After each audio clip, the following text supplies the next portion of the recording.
L'Église catholique fait mémoire de Sainte Zita et de Bienheureux Amédée IX. Sainte Zita. Une petite vendeuse de légumes qui s'en allait au marché de Lucques pour ses parents. À 12 ans, elle fut placée dans une famille comme servante, et ne la quitta plus. Pour ne pas déranger son service, elle se levait plus tôt afin d'aller entendre la Sainte Messe, jeûnait pour donner aux pauvres une part de sa nourriture, supportait avec patience et sourire les jalousies des autres domestiques qui parfois même la dénonçaient avec calomnie. Sa sainteté fut reconnue après sa mort tant étaient grandes les faveurs que le petit peuple obtenait en lui demandant son intercession. À Lucques en Toscane, Sainte Zita, vierge. Née de parents pauvres, dès l'âge de 12 ans elle vendit des fruits dans les rues et à 18 ans elle entra comme domestique dans la riche famille des Fatinelli et demeura à leur service avec une patience admirable jusqu'à sa mort. Bienheureux Amédée IX. Duc de Savoie, il est né à Thonon-les-Bains. À 17 ans, il épousa la sœur du roi Louis XII. Ils eurent 7 enfants et formèrent un ménage heureux. Atteint d'épilepsie, il accepta cette maladie comme une participation à la souffrance du Christ. Il fut grandement assisté par sa femme dans l'exercice du pouvoir. Il fut obligé d'abdiquer en sa faveur. Fréquent pèlerin du Saint-Suaire qui se trouvait alors à Chambéry, il laissa surtout le souvenir d'une grande charité envers les pauvres.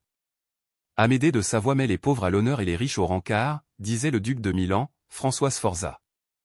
Il fut béatifié en 1677. Il est fêté en Savoie le 27 avril. Béatifié en 1677 suite à une demande faite par saint François de Sales en 1612. Le 30 mars au martyrologe romain, à Versailles dans le Piémont, en 1472, le bienheureux Amédée IX, duc de Savoie, qui fut plus porté à la dévotion qu'à la gestion des affaires publiques et favorisa, par son action et son zèle continu, la cause des pauvres, des veuves et des orphelins. Sainte Zita et bienheureux Amédée IX, priez pour nous. Évangile. 8 jours plus tard, Jésus vient. Alléluia. Alléluia. Thomas, parce que tu m'as vu, tu crois. Dit le Seigneur. Heureux ceux qui croient sans avoir vu. Alléluia. Évangile de Jésus-Christ selon saint Jean. C'était après la mort de Jésus. Le soir venu, en ce premier jour de la semaine. Alors que les portes du lieu où se trouvaient les disciples étaient verrouillées par crainte des Juifs. Jésus vint, et il était là au milieu d'eux. Il leur dit : La paix soit avec vous. Après cette parole, il leur montra ses mains et son côté. Les disciples furent remplis de joie en voyant le Seigneur. Jésus leur dit de nouveau : La paix soit avec vous. De même que le Père m'a envoyé. Moi aussi, je vous envoie. Ayant ainsi parlé, il souffla sur eux. Et il leur dit : Recevez l'Esprit Saint. À qui vous remettrez ces péchés, ils seront remis. À qui vous maintiendrez ces péchés, ils seront maintenus.